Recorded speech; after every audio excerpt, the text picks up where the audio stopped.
Le scuole di danza sono state costrette a chiudere a causa dell'emergenza coronavirus. Attualmente il governo non si è ricordato di noi e non sta prevedendo nella fase 2 dei protocolli attuativi per progettare un futuro, per proseguire il nostro lavoro in sicurezza.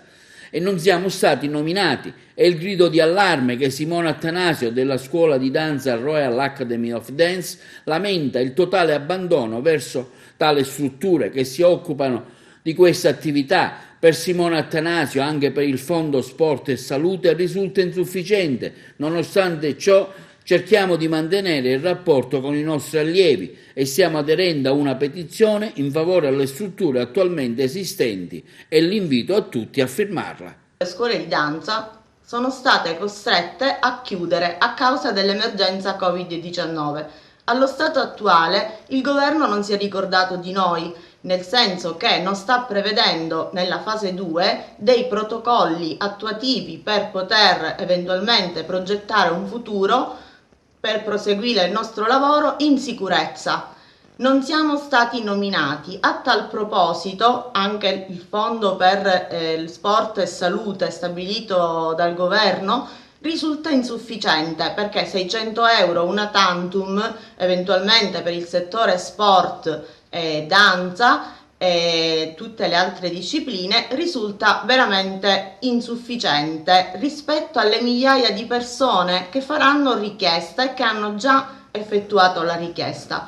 Per quanto riguarda la nostra situazione, noi stiamo cercando di mantenere i rapporti con i nostri allievi, perché teniamo a continuare il nostro progetto di lavoro, il nostro progetto di passione, il nostro progetto di danza.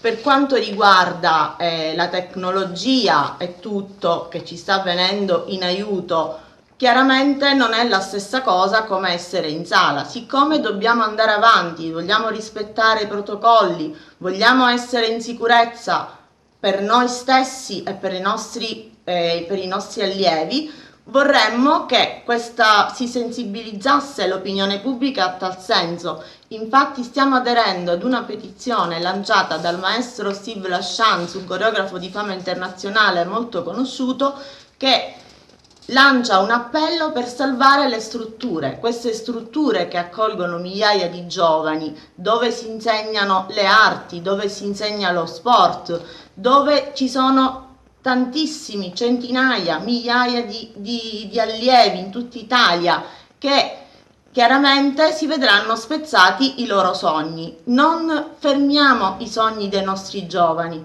cerchiamo di rimanere uniti. A tal proposito vorrei sensibilizzare l'opinione pubblica a firmare questa petizione salviamo le strutture che accolgono i giovani che si occupano di attività artistico-sportive. Abbiamo raggiunto 4.116 firme allo stato attuale. Cerchiamo di essere uniti per far andare avanti la nostra società verso il bello. La ripresa deve rappresentare il bello e la sicurezza per la salute, e dobbiamo puntare molto su quella che sarà la formazione dei nostri futuri adulti.